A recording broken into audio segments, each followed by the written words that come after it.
1,78,00,000 টাকার অবৈধ সম্পদ অর্জন এবং 12টি হিসেবে 25 কোটির বেশি সন্দেহজনক লেনদেনের অভিযোগে বরিশাল 2 আসনের সাবেক এমপি শাহ আলম তালুকদারের বিরুদ্ধে মামলা করেছে দুদক। রোববার দুপুরে সংস্থাটির মহাপরিচালক আক্তার হোসেন এই তথ্য জানান।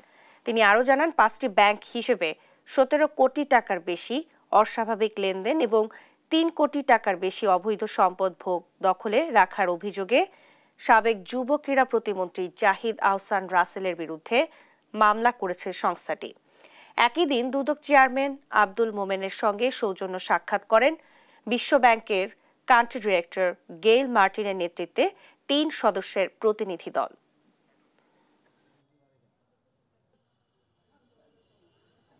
3,65,00,000 টাকারও বেশি মূল্যের সম্পদ অর্জন এবং 5টি ব্যাংক হিসাবে 17,50,00,000 টাকারও বেশি অস্বাভাবিক লেনদেনের অভিযোগ অনুসন্ধানকালে প্রাথমিকভাবে প্রমাণিত হয়েছে।